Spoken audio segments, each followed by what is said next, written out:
I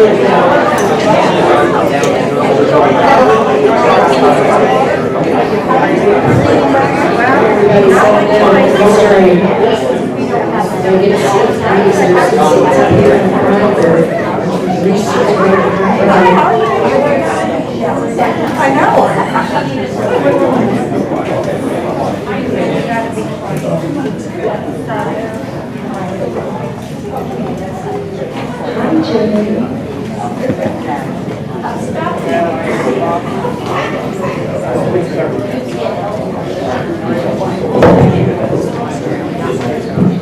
Okay, good evening.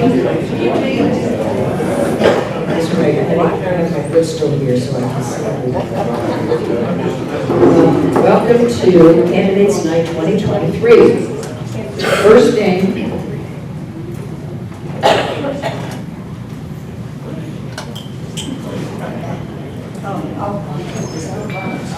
Off or muted, please.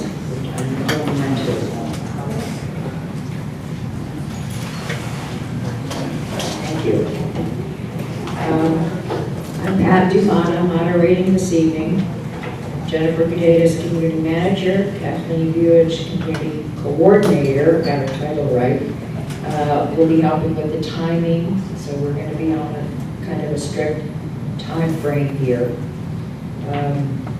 And they'll also handle the mics, if we have two wireless mics, for people who have questions from the audience. Everybody can go to questions.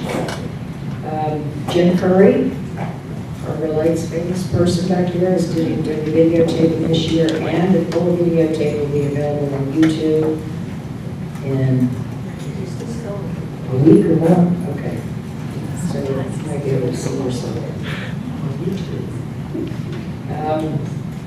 This annual event is put on by the Fairfield Harbour Property Owners Association as a courtesy for the property owners. The POA is impartial when it comes to the selection of these candidates and does not endorse any one of them. That's the disclosure. Pat, can you speak up just a little bit? I can, is that better? Yes. I wasn't standing close enough, sorry. I don't have a big voice, so. The procedures are each candidate will have a maximum of 5 minutes for an introductory presentation. Jen and Kathleen will gently remind you when you have 30 seconds left with the yellow card. That's the caution. There we go. And if the veteran comes up, just sit down politely and stop talking. Thank you. We're trying to be pleasant here. After the allocated time for the opening remarks,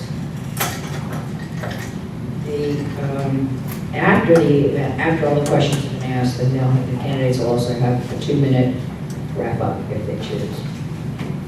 Let's meet your candidates here. From your left, Bob Rudy.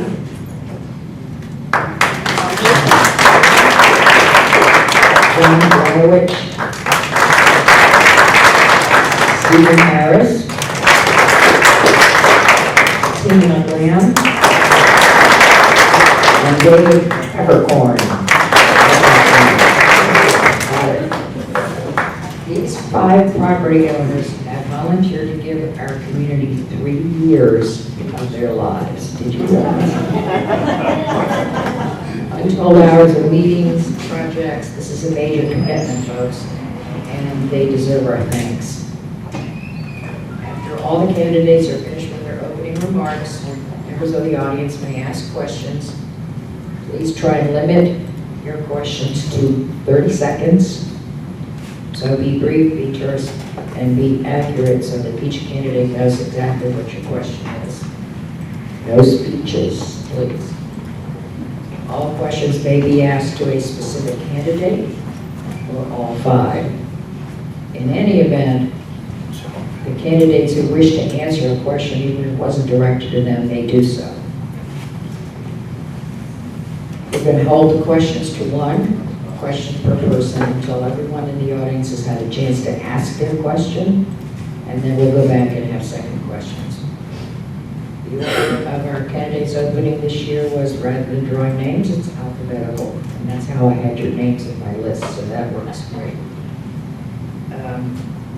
So, first up, with the opening remarks, Rudy. Good evening. At least I don't have a tough act to follow. You can come up with something. I can speak well. Yeah. And eat it. Okay. This is a whole new field that I have not really delved into too much. Could you please give your full name? Full name Robert, last name Brody, B as in Bravo, R-O-O-D as in Delta, Y. I go by Bob. I've had many titles in my life, but Bob is just fine right now. We moved here to Fairfield Harbour, my wife and I, a year and a half ago. Why? Because we liked the place.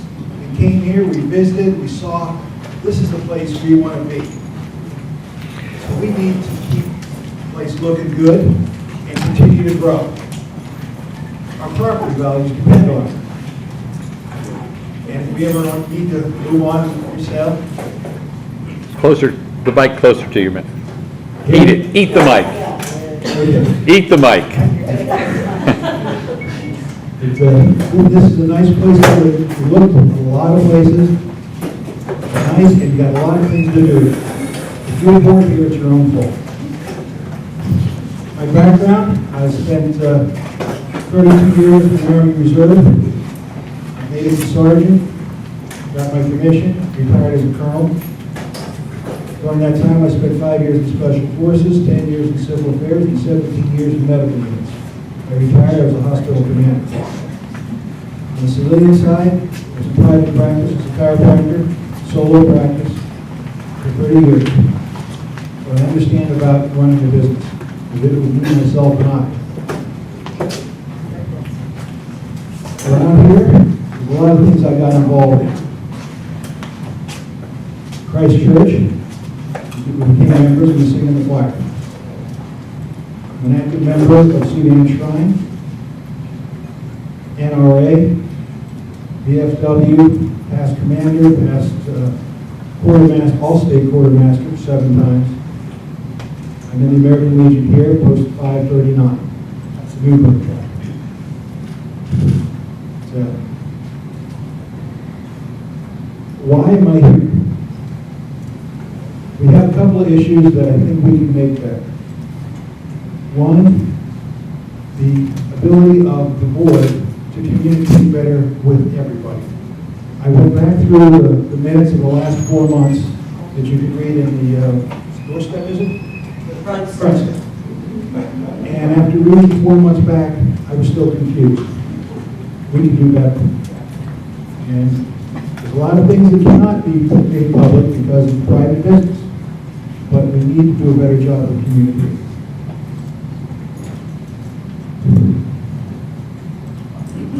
That's my primary thing.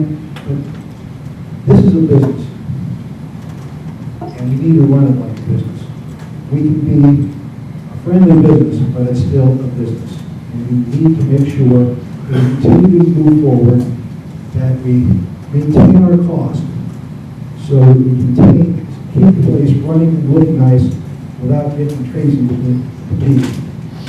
That's one of the reasons I'm here, and I hope that I'll have a chance to serve you all. Thank you.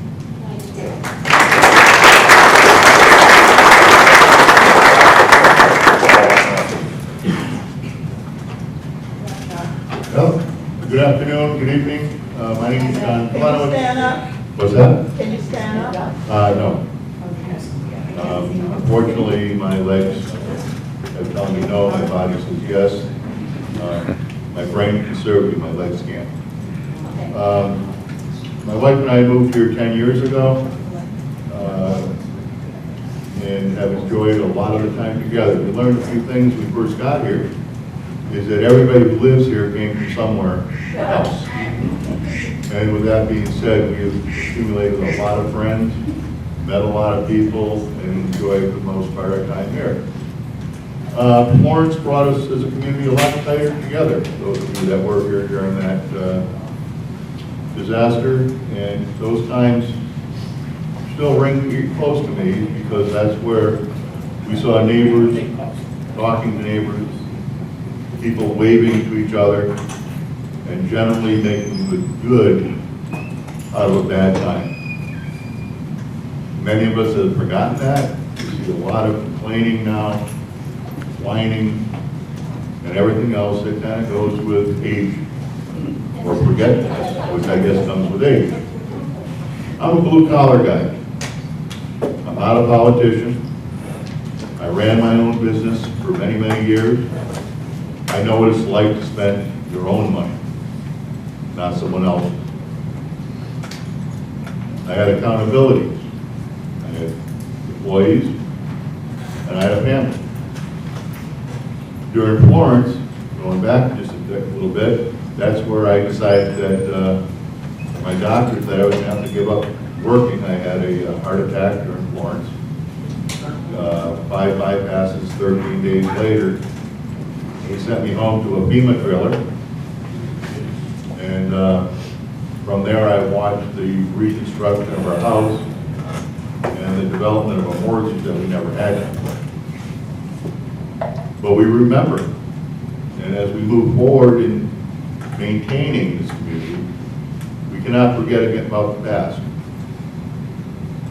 I've met with a lot of you folks over the last month or two and received a lot of phone calls, text messages, letters, and so forth, and have listened to your concerns. And for the most part, excuse me, they're all the same. People are worrying about, where are we heading? Well, that's a great question. Where do you want to go? I'm here and running for this position for one reason, and one reason only: to serve you. I've been in a fraternal organization, the CEO, if you will, for 3 years after serving every office and committee on the way up to that position. I know what it's like to be humble. I know what it's like for the people we serve to be needed. And that's why I'm here. I'm not a politician, as I said. So I'm not going to make anyone a promise.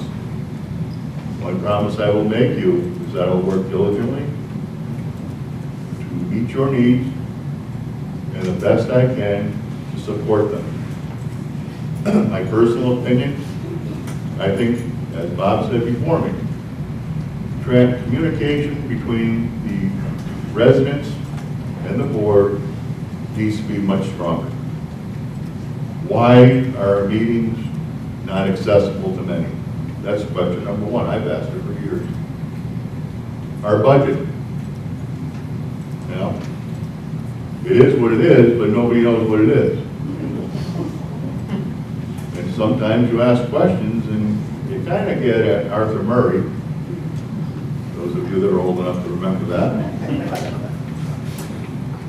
And there's got to be some clarity here, folks. I mean, for all intents and purposes, Fairfield Harbour is a business. We have obligations. We have employees. We also have stockholders. That's you. You're the shareholders in this, and the board of directors is here. So again, the one thing I will promise you, not being political, if I get the right to serve you for 3 years, I assure you that I will do my best in that endeavor. Thank you.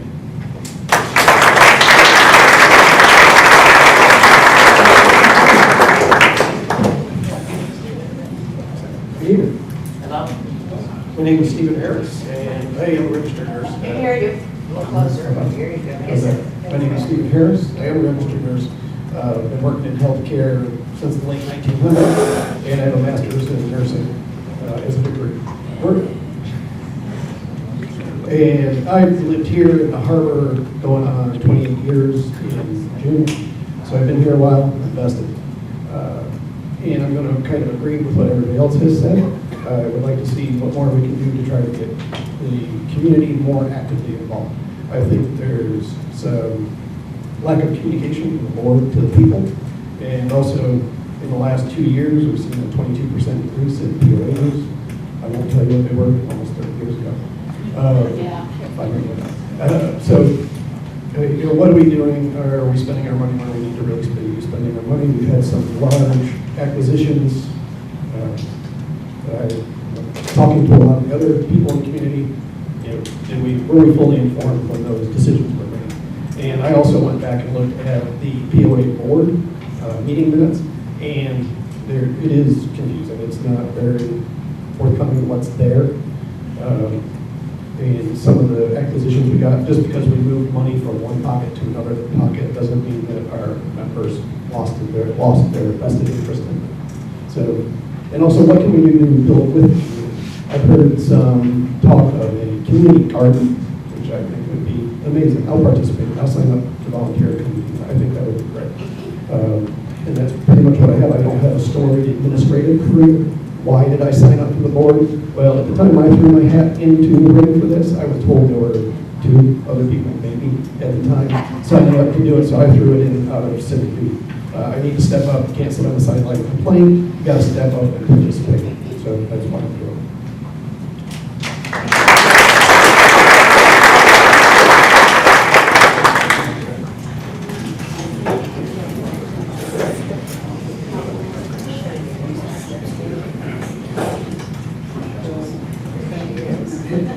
Good evening. I'm Tina McLam, and I am running for one of the 3 vacant positions on the POA Board of Directors. First of all, I'd like to thank you all for being here tonight and for your interest in our elections. Second, I would like to thank my committee. They've done an excellent job, and I couldn't have done it without them. Thanks, guys.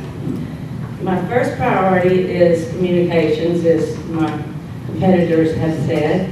I would like to improve communications between the POA board and the residents of this community, and among each other as well. And by doing that, I plan to have weekly meetings or office hours where you can come in and talk with me and share your ideas, your concerns, or problems. And if you bring problems, please do bring suggested resolutions. My second priority is speeding in this neighborhood. I see it all the time. I live on Pelican Drive, and I see people not stopping at the stop sign to Cara, the second house on the left from Cara, and I see all kinds of speeding. As soon as people get on Pelican, they just zoom on. So I would like to utilize our cameras that we purchased about 2 years ago and start issuing fines to speeders. We can't collect that data from the cameras, so I would like to utilize those to start issuing fines to people that are violating our speed limit. Personally, I think 35 is too fast for this neighborhood, but it is 35 and it's probably not going to change, but we can reduce speeding. I'm currently a volunteer on the Safety and Security Committee, and we have made recommendations to the board on speeding. My third priority is stormwater management. I don't know if you guys noticed yesterday, it rained pretty hard and hailed. I was stuck in my car when that happened, but our ditch in front of our house ran over. It never does that when it rains. So I told my husband, we need to clean our culvert. He's like, But anyway, that's an ongoing issue, and we need to make sure we have money in the budget for cleaning out the swales and repairing the corrugated metal piping that's corroded. There's a lot of things that need to be done. I would like to take care of our infrastructure before we start adding any new buildings or anything else. If we can't take care of our infrastructure now, how are we going to do it when we have, or maybe a new clubhouse? I'm all for a new clubhouse, that would be great. But I think we need to take care of what we got first. My qualifications. I have 21 years. I retired early in state government in the Department of Administration, Division of Purchase and Contract. I worked for 4 different governors, Democrat and Republican. I'm not a politician, as you said, but I understand politics, and I know I'm a very resourceful person, and I know how to get things done. I'm a doer, not a talker. I have a BS in business from North Carolina Wesleyan College. I am from North Carolina. I was born and raised here, in case you haven't noticed my accent. I have a lot of experience of purchase and contracting in the millions of dollars. That's mostly what I did for the state, was purchase and contracts. And we developed statewide term contracts for universities, community colleges, school systems, and state agencies to utilize. And we try to get the best prices possible. So I understand about saving money. I have extensive experience in communications, surprisingly. I have extensive communications. Okay, 30 seconds. I have implemented a statewide e-procurement project. That's a electronic purchasing system, and I implemented that within 7 years all over the state, universities, state agencies, community colleges, and it was a statewide project, and we were very successful. I worked with the end users to get their feedback on how to make everything better, and we did make changes to the system based on their feedback. Thank you very much.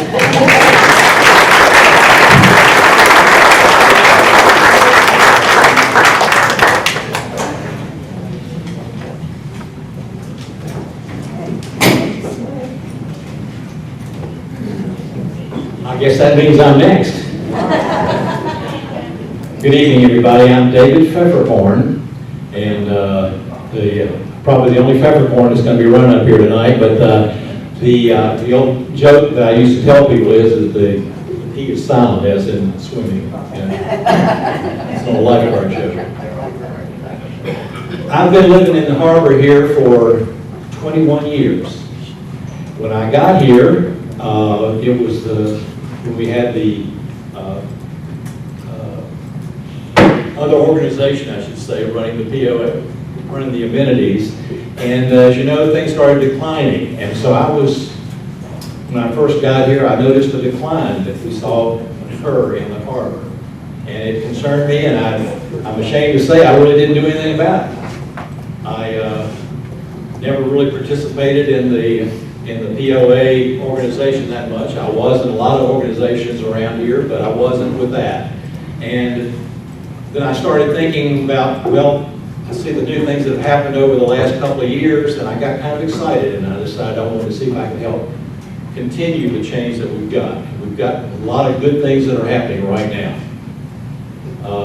And I would like to be able to continue with that. My background is I was in the service, and then when I got out, I got into several businesses. I own my own business in the travel business, in the travel industry, running a multi-million-dollar travel agency. I also have done lots of music performances. I think some of you have met me with the Southern Gentleman Chorus. I was participated doing the Singing Valentines. I came to a lot of houses around here and sang some Singing Valentines for you. I've done a lot of things, different things in my career, but I really look forward to making Fairfield Harbour great again like it was. I remember when they tore the community center down. This was 2 weeks before our daughter was supposed to get married there. And it got condemned and it was torn down. And I was thinking, oh my Lord, what's going to happen now? And then when they dug up the beautiful anchor pool and carted that away, I was thinking, well, you know, that anchor was a great symbol here for a while, but I kept thinking it was kind of as I started thinking more and more about it, the anchor kind of symbolizes staying in one place, and I felt that's what we've been doing for the last number of years. And I really wanted to see things change. And now I noticed that our new logo that we've got the nice bird flying over the water, live on the news, so it's giving us a whole new direction to go into. And so we're having a very bright future that's ahead of us. And so that's again what I'd like to help contribute to happen, to go that way. We have the budget that we have is close to $4 million. And people don't understand what the budget is, but it's pretty simple math. We've got 3,000 residents, and we're each paying about $1,200 a year or $1,100 a year in dues. And by the way, these dues have remained the same, just about the same, since I got here.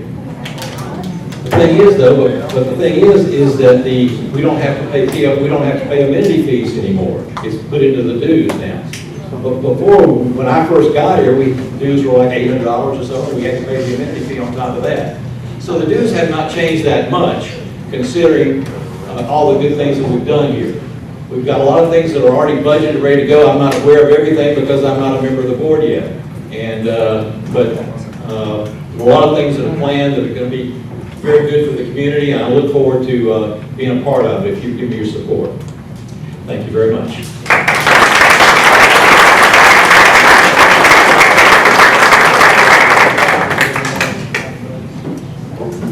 We're getting to the questions next. I did want to recognize, first of all, I want to mention that Glenn Jaffe had resigned from the board. That's one vacancy. Craig Myler who's not here, correct?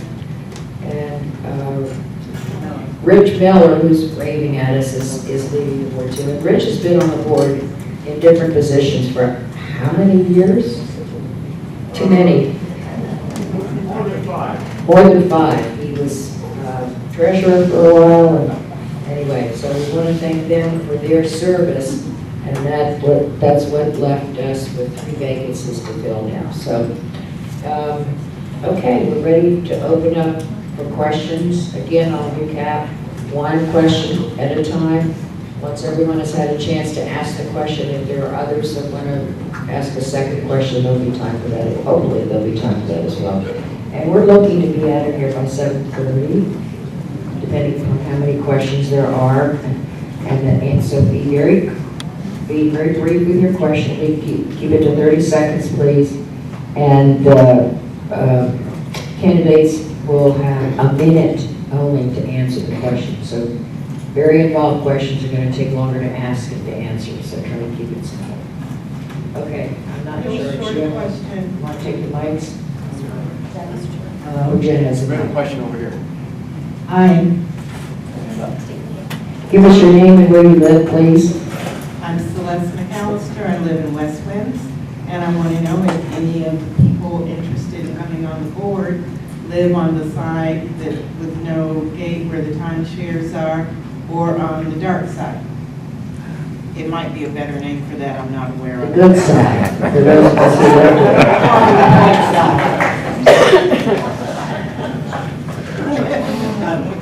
So the question is, do any of the candidates live on the Marina District, as we call it, or on the Harbor Point side?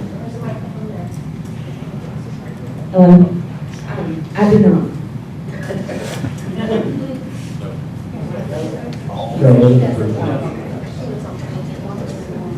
I do not, and just quick answer to your question though, is I'm curious as to why would that make a division of Fairfield Harbour? I think we should be equitable in everything.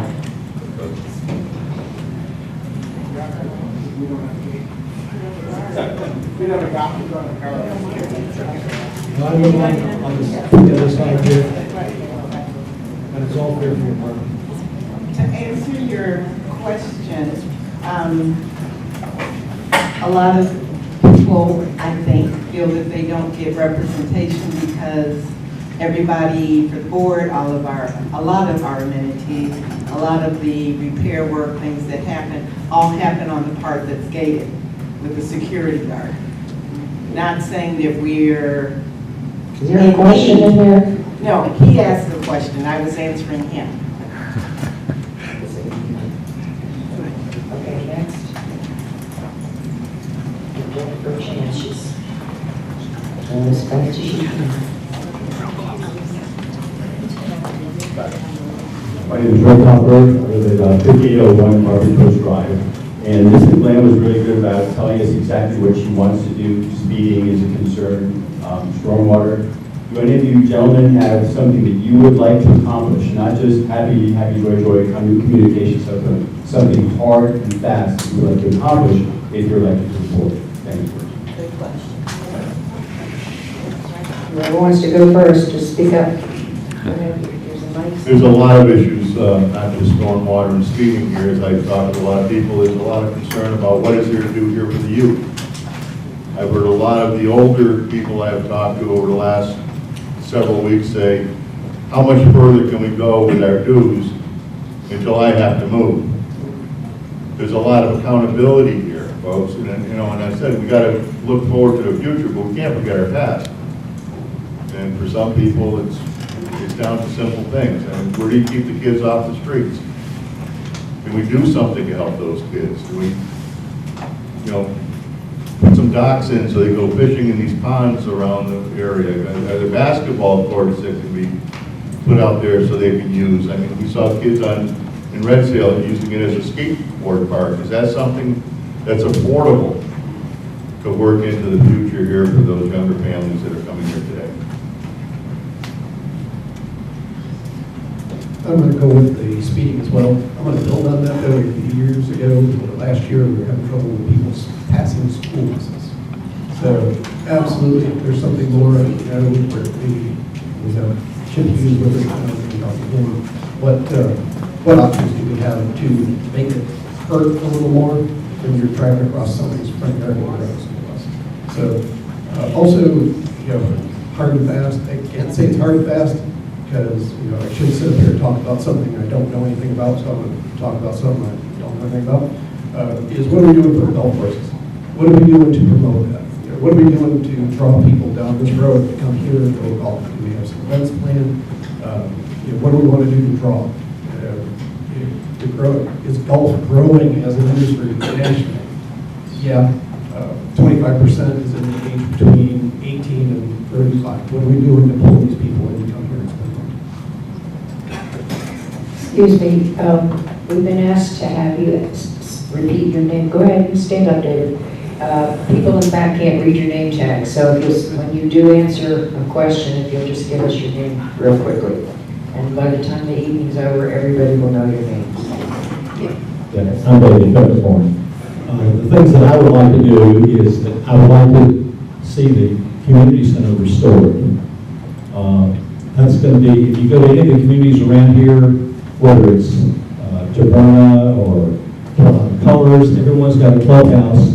Right now, we've got, I don't know how many people in here, but we can't, when I sing the chorus or if we have a play in here, we have to do it so many times because we can't have enough space for everybody to come. So we really need a really nice place to showcase what we've got here. And the good news is that we can do it with what we've got now. We don't have to go, we're not going to have to raise the dues to do any of this. It can be done very simply, just by fiscal management. The other thing I'd like to see is I'm also very active in the marine community, and I would like to see some more dock space made available for people, maybe some visiting people to come and visit, to see, and also maybe give us some more revenue, because when I've been here and I've been paying amenity fee.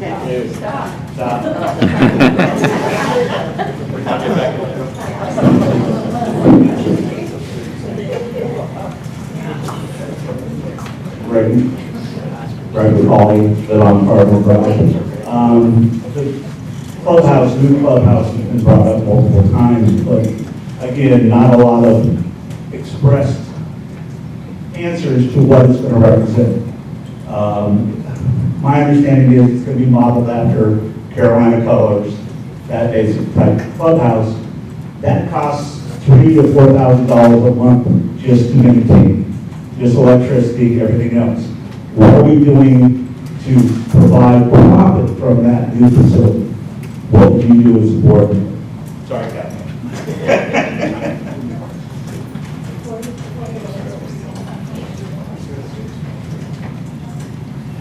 John Brewery, Drive. My understanding of what that clubhouse is going to be, and it's not 100% yet because we're still meeting with the architects, and and I'm not on the board yet, so I'm not privy to all that. But the idea is to have a place where we can all meet and have meetings like this. A place that can be used as a event venue, i.e. A wedding reception, a family reunion. So there'll be other ways that can be put to use so it can become a money stream and support itself.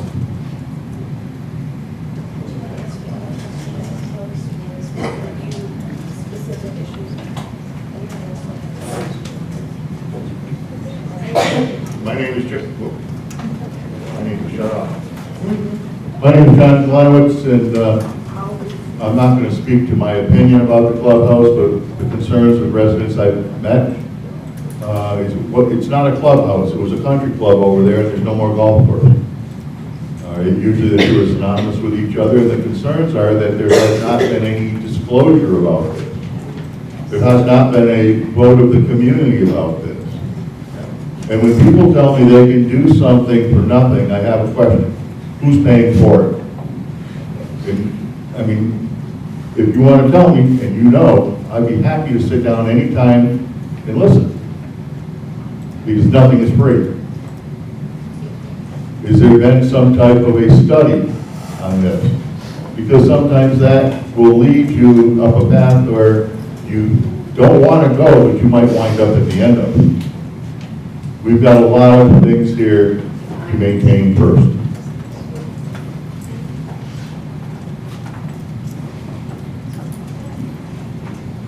Like I said, Tina.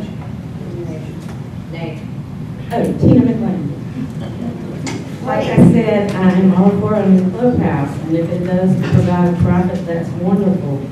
Like I said, our infrastructure needs attention, and our dues pay for the infrastructure. And someone mentioned that the dues haven't been raised, but we do need dues to take care of this humongous place. As far as the clubhouse, I know there's $300,000 in the budget right now for an architect. That's all I know about that right now, but I have heard that there have been other architects that have been paid to come and present. But since I'm not on the board, I don't know all that, but that's what I know.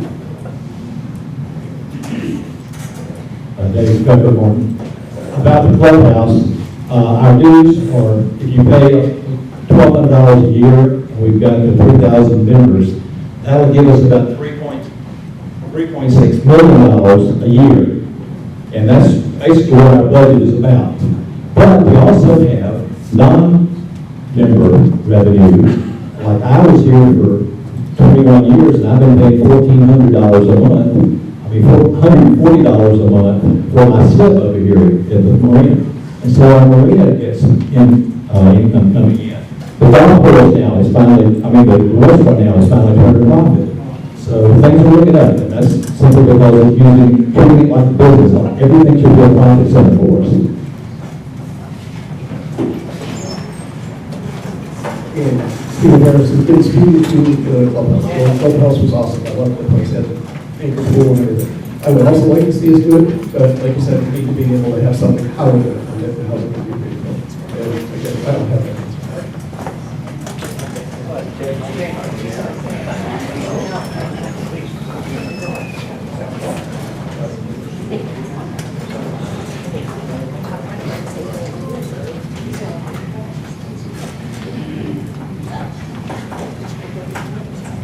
My name is Barbara Taylor. I live on Crooked Creek Drive. My question is based on my understanding of the information I referred to. Given that the board has full authority to obligate us to debts up to 15% of an annual budget, and that the Harbor Point Golf Course and restaurant are not financially fully self-supporting, will you vote no to any financial debt that would be in addition to what is currently open and active? If your answer is yes, would you please explain? Thank you. maybe preferable, I'll start off with that. The DOR that we have, tell what we can and what we can't do. What we're going to be doing as part members of the board is everything that's allowed to us by the DOR. We can't do anything else. That's all we do.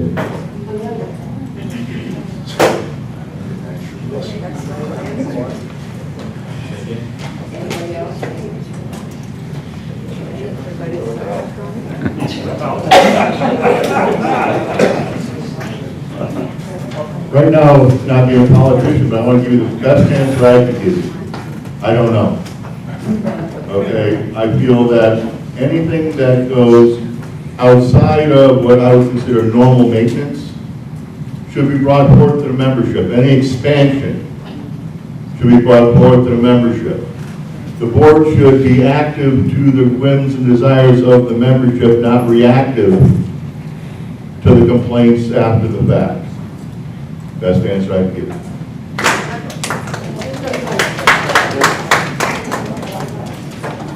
Stephen Harris, yeah, that is a tough question to answer. Are we liquid enough? If we needed to build something and wanted to build something, do we have $300,000, $1 million sitting around? There's probably going to be at some point where we probably do take on some debt to build what we need to build, but as long as we're doing it responsibly, it's too open to say yes or no. Where's it going? What are we doing? What are we talking about? Can I just respond to that? I think that was allowed. Well, I know, but you said in the beginning that we wanted to respond to something we had. Okay, just a quick response. If we've got $300,000 to $500,000 laying around, then our dues are too high.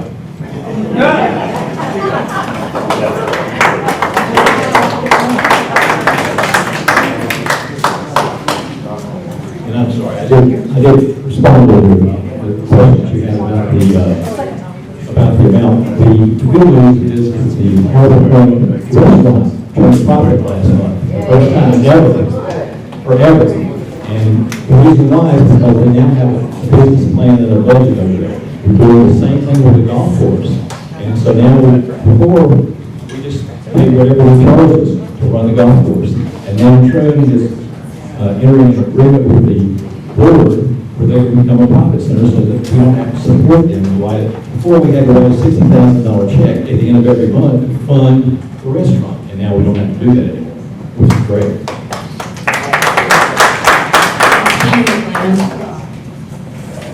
I make my decisions based on facts and information, and I would have to get more information to find out what's going on there before I could make that kind of decision. I always take in every aspect of that question and then decide how to deal with it.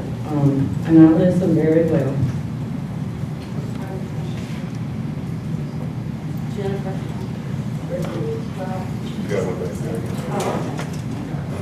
Hi, my name is Ruth Jaffe. I live on Pellison Drive. I've got a question for all of the candidates. There are a lot of things that have to be done on the board. I say that as the board member and as the president. Can't hear you. You know, there are a lot of things that have to be done on the board. A lot of issues and matters that have to be addressed by everyone, and they're all important. I know each of you has said that there is one or two big things that you are particularly interested in taking care of when you're on the board. I would like to know how each of you would feel or think about when you have to address all of the issues and balance them all. In particular, new things versus old things, infrastructure versus new ventures, and all the other wants that people come to you with, fix this, fix that.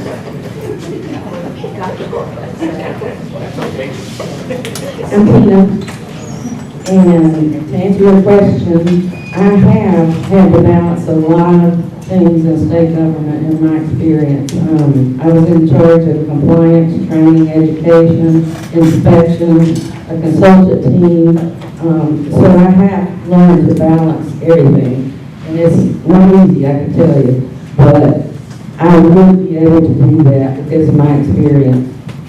And I would take everything into consideration and look at the budget and see what's what. When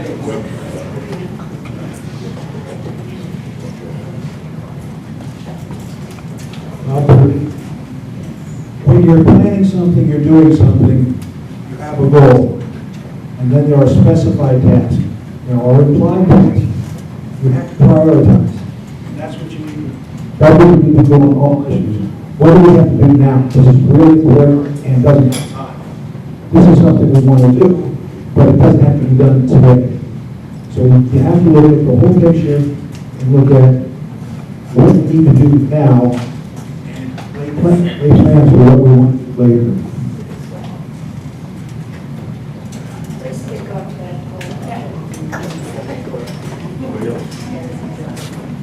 We're 100 Fairfield Place, following up on comments regarding having money laying around and things that need to be taken care of.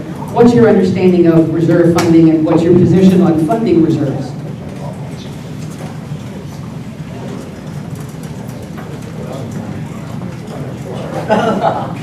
Please.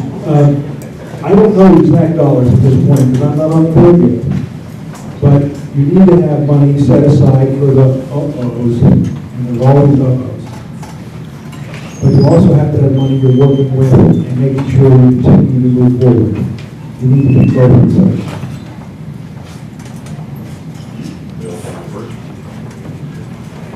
My name is John Reynolds. In response to that question, there has to be a contingency fund, absolutely. Now, how you spend it, well, and how big does it need to be? Not being on the board, not realizing some of the miscellaneous hidden factors they go through today, I honestly can't give you those numbers. But transparency is important to communicate it to you folks as the shareholders in this corporation.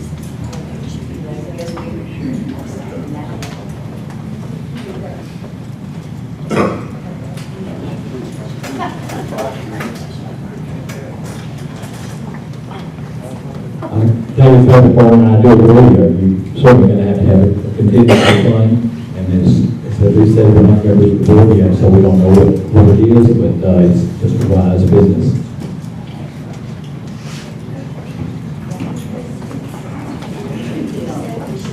I just want to briefly answer.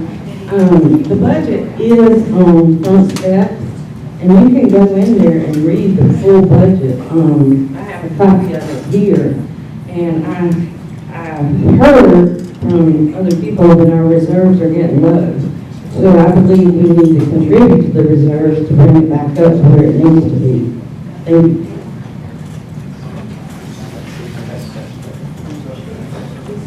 Steve Harris, and I see him silly to stand up and say yes. Yeah, I agree, we should have reserves, just like our storm rolling through yesterday. We have to be prepared for something like that. It's Eastern North Carolina, we need to be prepared to respond.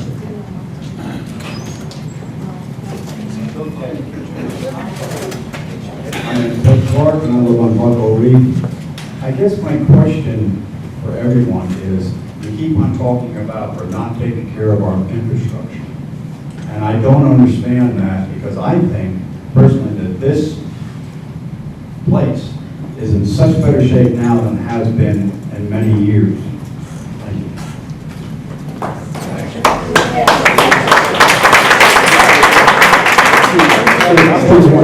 And as we said before, I'm not on the board, I'm not sure what projects they're currently working on, I don't know what they're building. I agree, things have definitely improved, it does look much better. We have our storm drainage where it needs to be, I don't know. As far as the infrastructure, our dues cover the infrastructure, as I mentioned. It covers our 24-hour security maintenance of the roads. Some of the roads out here are in bad shape. They just came by our house and patched some cracks in the road. The Red Sail Park, we got the cart farm there that's just sitting there, basically. We got the boat ramp, fishing dock, kayak dock, and it goes on. The list goes on. So this is a huge undertaking to maintain this place. I understand that. But I do feel like, we need to have enough money to pay for our infrastructure.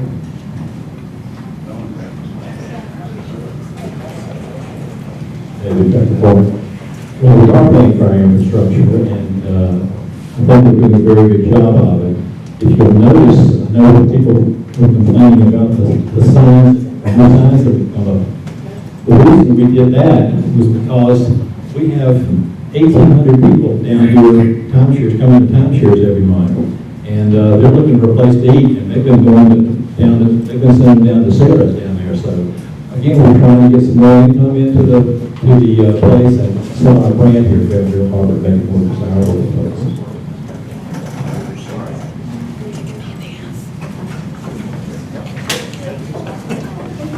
I haven't missed the question yet. Infrastructure, yes, has to be maintained. We've got a lot of roads here. I'm on Street and Roads Committee. A lot of the roads, as you're probably aware, were built on a swamp. Not a great underpinning for a road.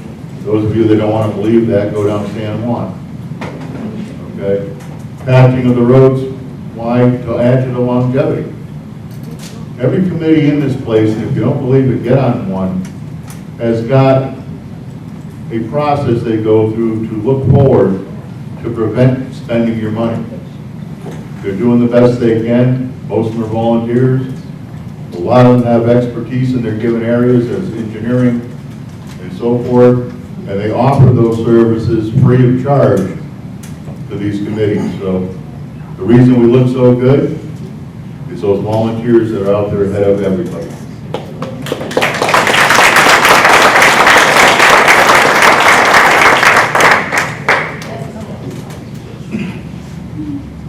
Good evening, my name is Chris Ramos, I live on Gondolier. And if you were voted into a seat, are you willing to call out inequalities and inappropriate decisions regardless of peer pressure from city members or the board president?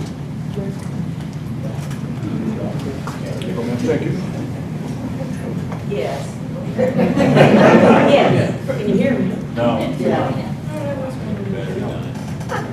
How about now? It may have died. Yes, I've had to do that in state government, with all the political people there. I worked under those people, and I have had to stand up for what I believe in, whether it was popular or not, because I always try to do the right thing, and I will stand up and fight for what I believe in. Thank you. I agree with her. There is always discussion in board meetings. I've been on a lot of boards, and we have a lot of strong opinions. And but when the final vote comes down to the majority vote on the board, you have to go by it because that's your job to do it. But we certainly will voice our opinions in the board meetings.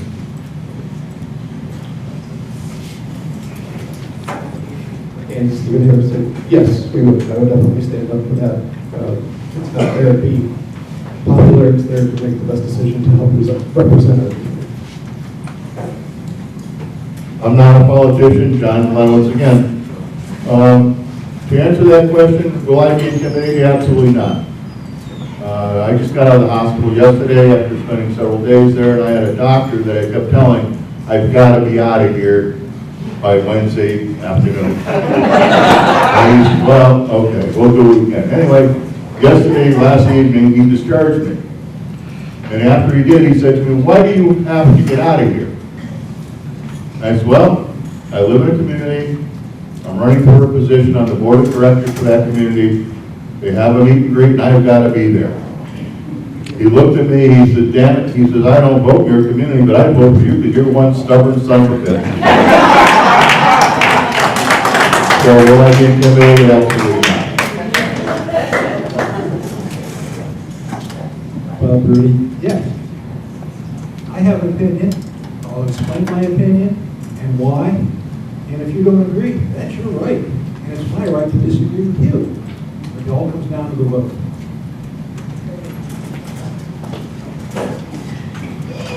Hi, my name is Karen McCauley. I live on Carson Drive. I want to know if, is there a cap on what the board can spend without going to a residential vote? And if there is not, what could be done to make that happen?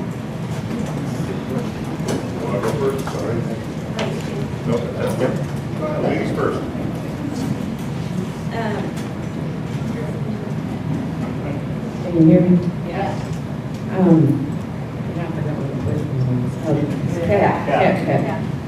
On capital expenditures, I believe it is 15%, and that would be roughly around 600,000 that the board can spend before it has to go out to be voted from you. So how can they spend millions of dollars on a clubhouse without going to a vote?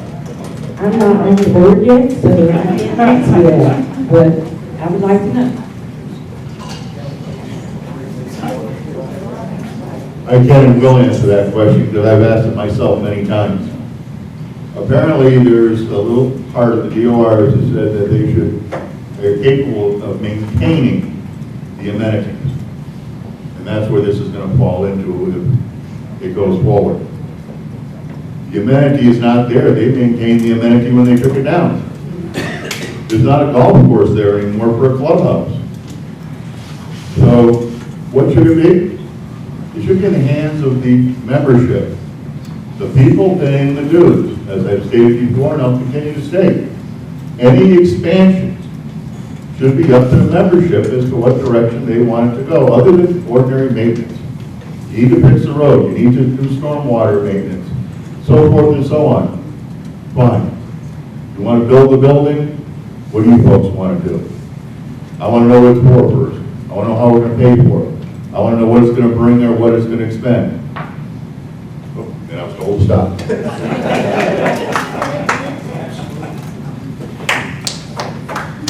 Steve Harris, and the answer to the question is yes, but I'm sure there's probably some loopholes to that. If you go into the bylaws, there is a statement in the bylaws stating that, I can't quote it off the top of my head, it's a percentage or a dollar amount over budgeted that it has to go to the membership. So there is something in there, but I can't quote it to you verbatim.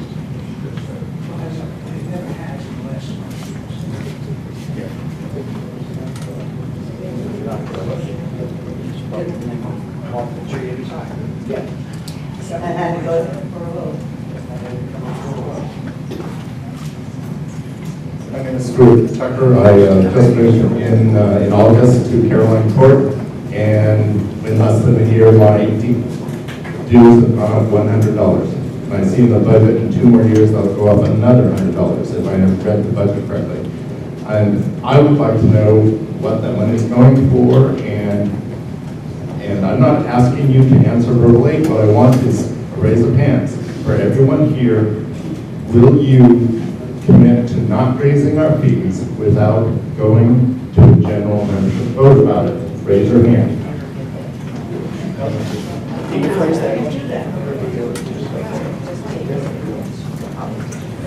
There again, our dues paid for the infrastructure.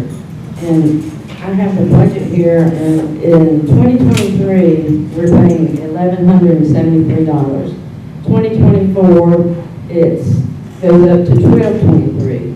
Then thereafter, 25, it's $1,223, which stays the same. And then it goes up to only $1,247. Projected 2027 is $1,285, and then 1311. So it's not going up that much. You didn't answer my question about future raises.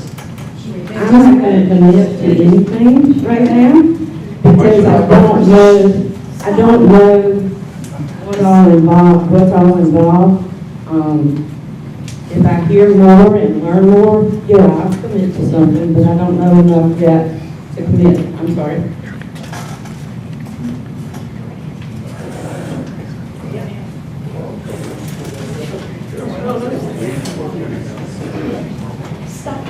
Steve Harris, I'm going to have to ask you to repeat that question again.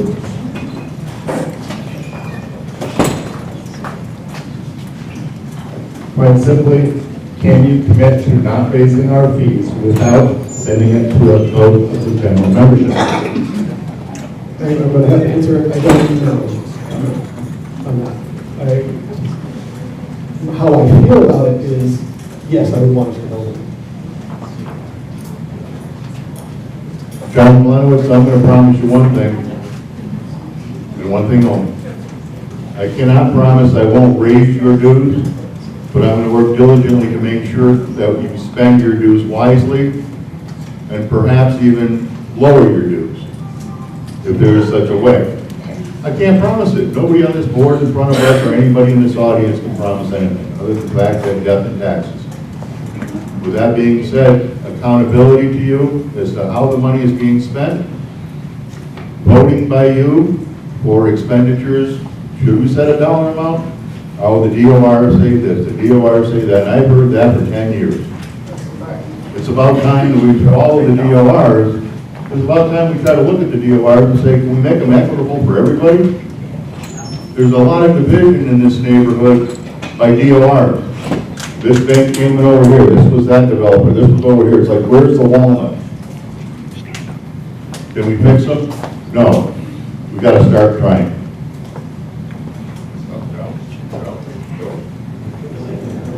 That's enough.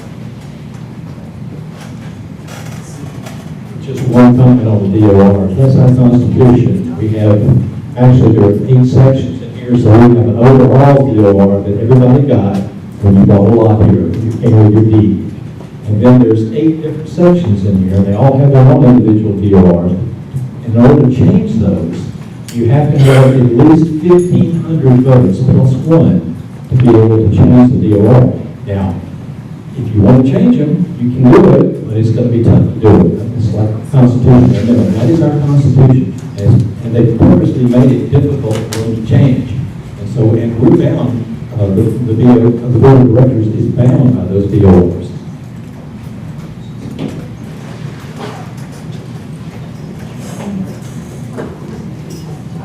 Hi, my name is Cindy Pellegrini. I live on Royal Pines.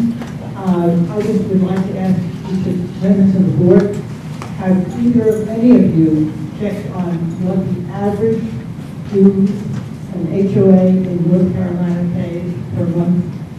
Because I checked it. You're going to hear a lot of complaints about the dues. I have not checked the dues, but I hear ours are pretty low.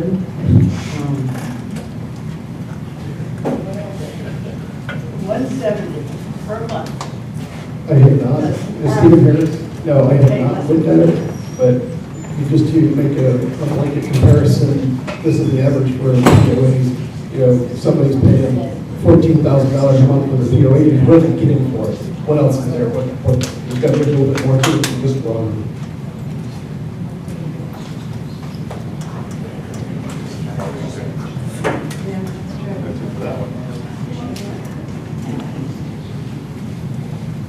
Hi, my name is Conrad Weiser, and I'm living on Royal Pines.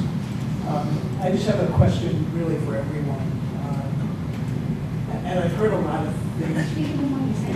Oh, sorry. Heard a lot of things being discussed, and I think this really kind of encapsulates it. Do all of you, or do any of you feel comfortable being a fiduciary for Fairfield Harbour? I'm not quite sure what it is. It's someone basically that's going to handle all of the finances for the team. They even have our fiduciary.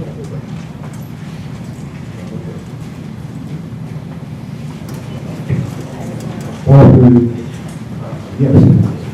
Is it going to be tough? Is it going to be some areas that I'm not familiar with? But I look at this as, it's my money too. And if I can't do the right thing for me and you, then I shouldn't be sitting here. That's exactly what I fiduciary feels. So now, the question is, do you feel comfortable being As I meant to, you shut it off. Get nasty up here. Anyway, in response to your question, I have no problem with that whatsoever. When I was the CEO of a fraternal organization, I was in charge of a budget over $1 million a year. Small potatoes, but not the membership. I don't care if the budget's $80, $800, $8,000, $8 million, or whatever. You've got to be responsible with that expenditure. And am I comfortable doing that? Yes, sir. Am I comfortable listening to what you folks want? Yes, sir. And that's the way we should be acting. And Stephen Harris, yes, because I have to manage a budget, so it's Anybody else want to run in the whole thing? Yes, I am comfortable, and I spent your tax dollars for over 21 years, so yes. You're the one. We try to save money. Yeah, she was one, and yes, I am too, and the thing, we understand that not only the fiduciary for good ones, but we're all in the same boat ourselves, because we're all paying the same thing. And as far as getting the information from you, the best way that you guys want to communicate with the board is to get a group of people together, come up with an idea, meet with we have committees here that handle storm water, all the different things. Say what you want to get to them, get together with a proposal, bring it to the board, and we'll hear it.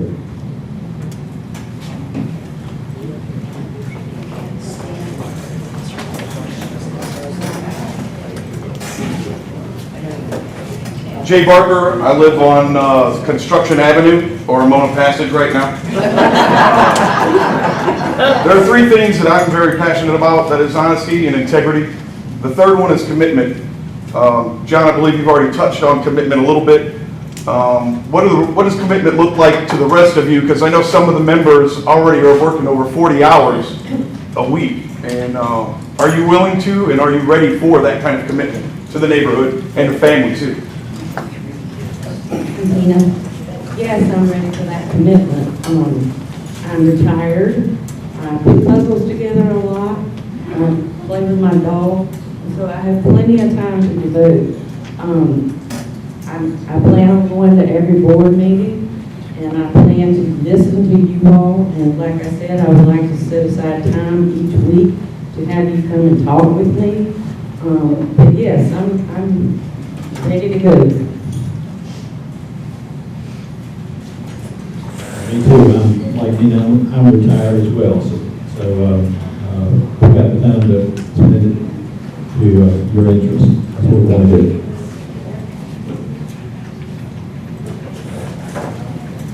Stephen Harris, and I would love to be retired. But unfortunately, I do have a 40-hour job, and I'm willing to invest whatever time I can. Oh, yes, excuse me. John Glowitz, I apologize to those of you back that I can't stand. My legs give me, I can go up and down a couple of times, but not for this. Anyway, being dedicated, yes. I'm disabled. I have nothing but 365 days, 24 hours a day to give to the task. And I got on roads and streets. I'm going to tell you what, you want to experience a ride on the roads and streets, get on the committee. I've been nothing but days riding around behind the car, truck, on the golf cart, checking this, checking that road, making that report, and doing this work order, and still trying to figure out what I'm supposed to be doing. Okay? The board's no different. You got to get out, you got to meet people, talk to people, hear what they're concerned with, and bring it forward. We're the voice of you. Okay? That's what we need to be listening to. Plain and clear. So yes, I'm prepared to make that commitment too. I'm retired. What else am I going to do? I've already read all of Les's books.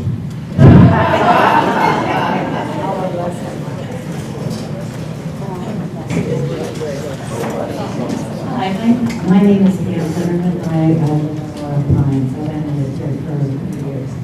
You all made it quite evident that you want transparency. How do each one of you want to achieve that? What are your changes that you all have been, I don't want to say critical of the present board, but how can you change things? So I've been up. The biggest thing that I can see will make it better is the minutes of the meetings that are posted on the front steps that you all can get to and read need to be more clear. I went through and read them, and I was confused. There's acronyms, there's brief statements of what happened, but it doesn't have enough detail so you can paint an accurate picture for yourself, for me or anyone. So we need to work on that, and that can be the vehicle that you all can read and find out what's going on.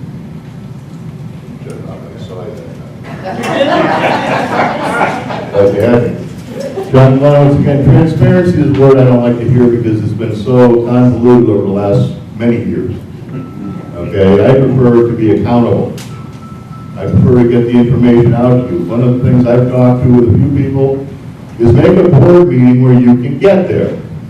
Every meeting seems to be at the time where less those that work are working.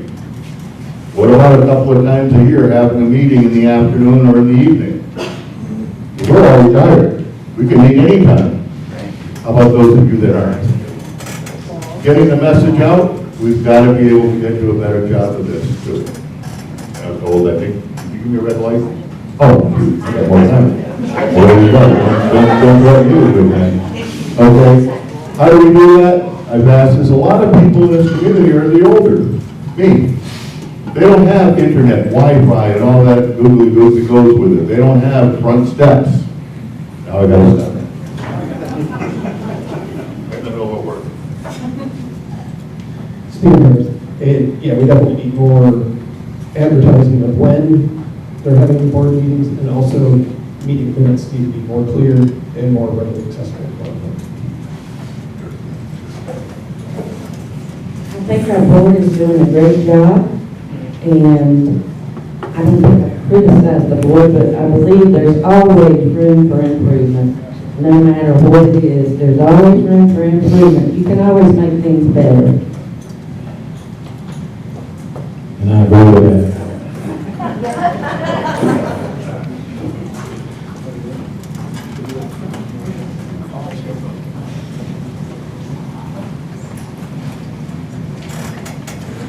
Hi, I'm Mona Jankowski, and I live on Harbor Point Drive.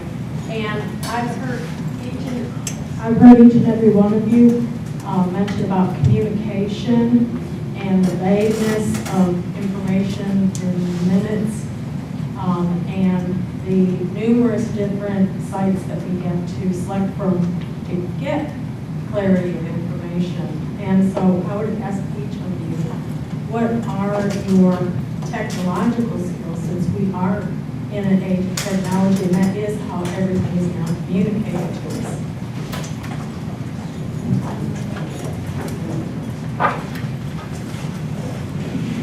As I mentioned earlier, I'm Tina, and I was in charge of a statewide procurement project, electronic purchasing project. So I am a little bit technical. I won't say I'm an expert or anything, but I know how to navigate, and I know how to find out things. I'm a good resourceful person. I'm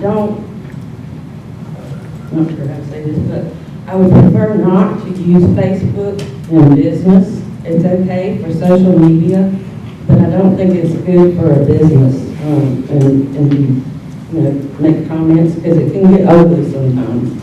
But yeah, I'm familiar with technology. Like I said, I'm not an expert. David Peppercorn. I started out as a programmer in high school, and I ended up going to IBM and tech and a few other people for 20 years, so I've done a lot of that. So I'm technically savvy on the computer. But again, I think it's just we need to spend more effort getting the message out to everybody we can.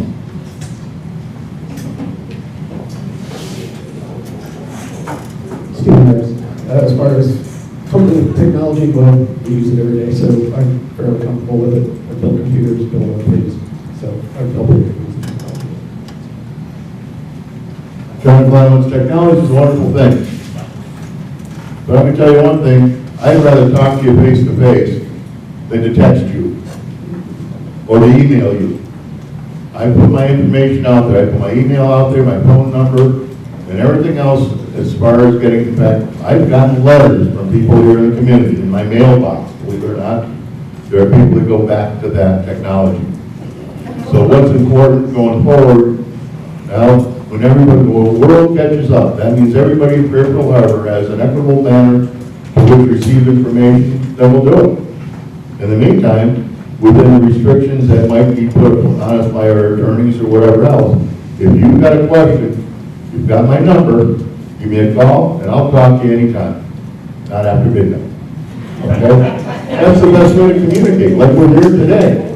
People will be watching this video not having a chance to ask a question, get an answer. Sincerity is face to face. Bob, I look around this room and I see a lot of people my age and older. I'm a geezer, not a geek. I don't know how to do a lot of this electronic stuff. I can muddle through it, but we need to make it so that I can understand, because that increases the odds that you'll understand what's going on. Let's not be a bunch of geeks, let's be a bunch of people that want to talk to each other.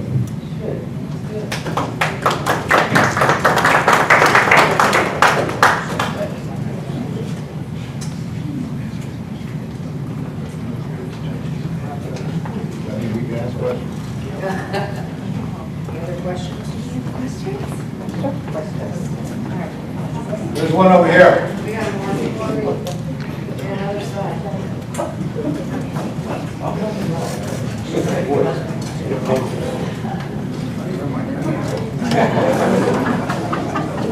Hello, I'm Maury Thompson, with Ramona Pastor Construction, Lane, Mr. Harris, I have one question for you. You are employed now, correct?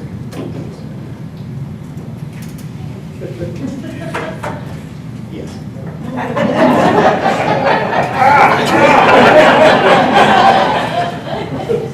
Mr. Harris, the question is, am I employed now? Yes, I'm employed. Are you going to be able to get the time to come to POA meetings once or twice a month when they last anything from a couple of hours to all day? Is that going to be a problem to the report? I'd blessed to have some flexibility in that. Thank you. I can't guarantee I can make every single one, but I have some flexibility. Goodbye.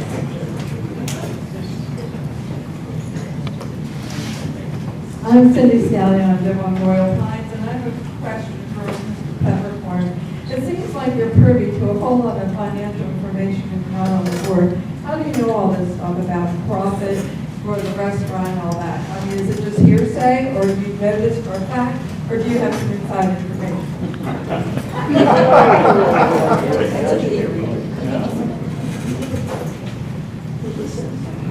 I'm psychic. No, actually, I know a lot of members on the board, and we're friends, and we talk a lot. Are they supposed to be confidential? This is not confidential information, because this is broadcasting the minutes. Does anybody get the minutes? I understand they're there, do they keep coming out? I've been getting them, so I assume everybody else can get them if they're not getting them. For a long time, yeah, we didn't get them for months. I know, yeah.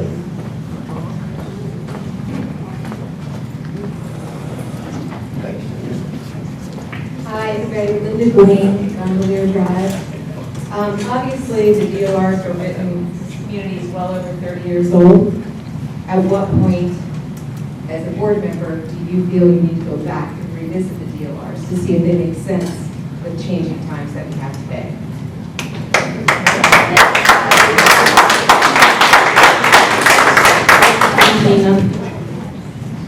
I believe we should revisit those and make them simpler, because I've read everything I could on those steps, and it's really confusing. What DORs apply here, there, and everywhere. But yes, I think it would be good to simplify those as much as possible, and at some point, I think we should look at them. That's a good point.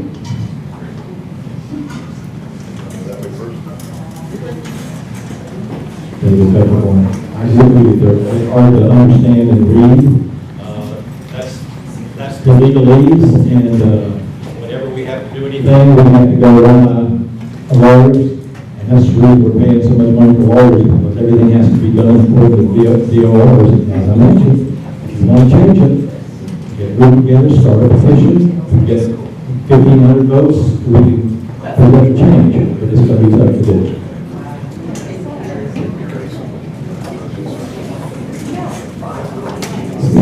To answer that question is, yes, and like we've already stated, it's not necessarily the board, that's a community effort.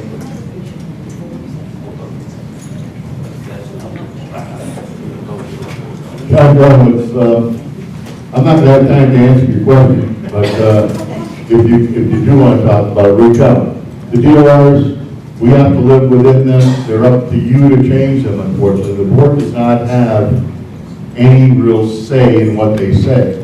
But they do have bylaws, they have rules, and they have a whole lot of catch-all, excuse me. So if the DOR don't fit, we can make something work. I'm against that. Again, the rules are rules. Let's all live by the rules. If you don't like the rules, change the rules, not the enforcement of the rules. That doesn't make a whole lot of sense, and neither do DORs. So I'm all in support of those that you guys spoken to on the side or outside or inside places, that somehow they need to be unified. The first step is going to be the longest. It's not going to be easy. Somebody mentioned, well, it's like the Constitution. You get enough people behind something, that too will change. You all want to change it, or you want to live with what we have, we need to work that out. I saw you.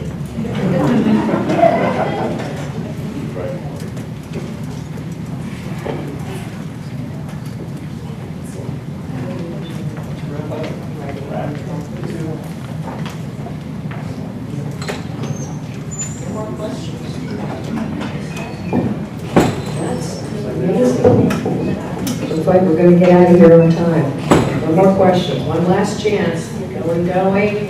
Uh-oh. Should have done that. There's one hand over the corner. So it's not really a question, it's a comment. People have been talking about when the board meets, board minutes, DORs, all of that's on the website. And if you don't know how to do a website, I believe there's a copy hanging in the POA office. I want to ask you if you read the Beacon, that's the community newspaper, which also tells you what happens in the harbor. The board meets the same time every month, all day long, so far as I know. They shortened it from 2 times a month, all day long. So it is a little hard for some people to get to the meetings, but you can certainly talk to Jennifer and arrange to go and see what's going on. So the transparency is there to some point if you make the effort.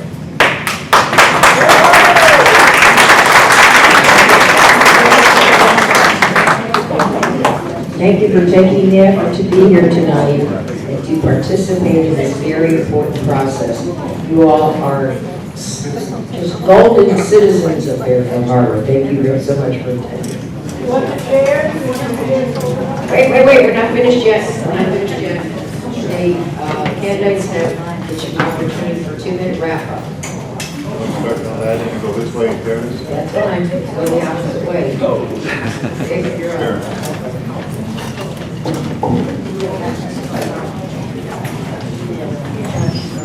David Bern, thank you again for coming tonight, for your questions. I'm so really privileged to live here in Fairfield Harbour, and I'm excited about what's going to happen. Believe me, no one on the board wants to spend your money without, foolishly, one thing, and without letting you know to thoroughly understand what's going on. It's been my experience with the board, seeing how they operate, that they kind of bend over backwards when it comes to explaining things to people.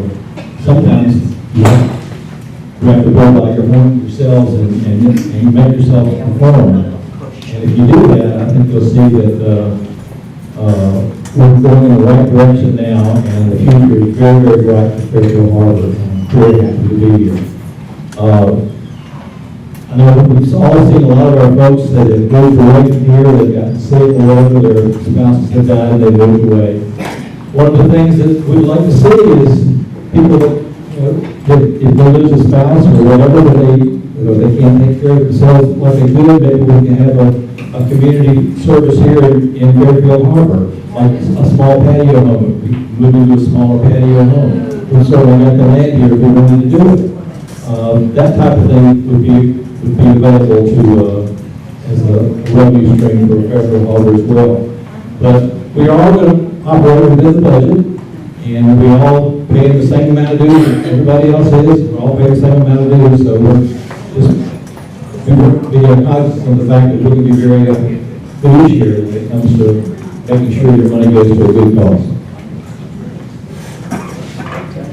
I would just like to say, I'm Tina again, I would just like to say that I'm open, honest, I'm a hard-working person, and like I said, I believe, I fight for what I believe in, and I'm pretty much always the same when you see me, pretty evening.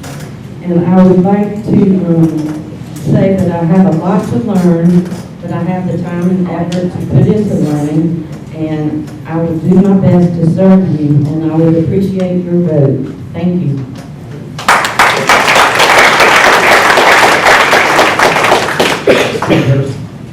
Not a whole lot to add. I do want to say that through the discussions that we go through the evening, it's not to cast shade on the current board.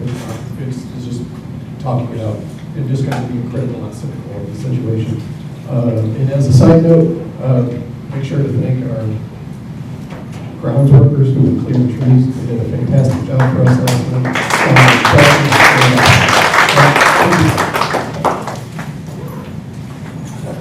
John Lennox, one more time, last time this evening. First, I'd like to thank you folks for giving your time to come listen to us. Again, one last time, I'm a blue-collar worker, worked all my life, took a couple months off for my health issues, a couple years actually, and now I'm ready to go back to work. I want to go back to work for you. I don't have a whole lot of knowledge about some things, but I do have the time and energy to learn them. I'm not going to promise you anything, but I'm working hard for you and keep track of your dollars and maintaining this moving forward without forgetting about our past. Thank you.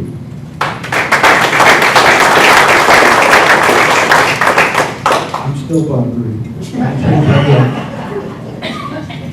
I don't have all the questions. I don't have all the answers. But I can tell you this, I can work for you, and I'm not afraid of anything. I'm a combat veteran. There's nothing you're going to do to me when it reports to me. I don't care. I'm working for you. Thank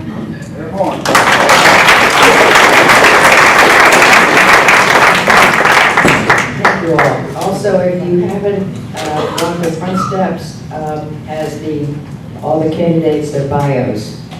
It'll be published in the Beacon, but I don't know when that's coming out. When is that coming out? June 1st. So in the interim, and before your ballots get to you, go online and get their bios. There's a lot of really helpful information in there. I wanted to thank Jim Curry for doing the good work. There's still a few Harbor Lights players in here, so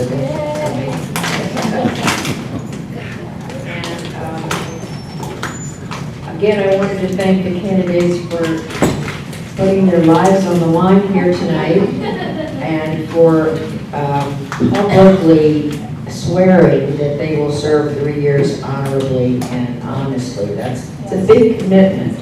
I'm looking around, I see former board members all over the place, former presidents all over the place. Current president is hiding in the middle. He's been very quiet this evening, Bill. Herb, I didn't see you hiding in the back when I thanked you for your service this past years. So there are a lot of people that you can look at and see the experiences that this community's had, and these are 5 people with different experience who are willing to come forward and serve their time. Chris, you were Boyd, Ann, Rich, Lori, Gloria, Cindy. I'm missing a lot of people I know I'm not able to see. I know there's some in the back, but I can't see it. Who's in the back? I said Ann. I pointed to her first because she's sitting in the front row. Anyway, thank you all for your service in the past, and thank you for attending. Please make sure you vote. You can vote for 1, 2, or 3 of these people. You don't have to vote for 3, 1, 2, or 3. And don't forget to mail your ballots. Thank you.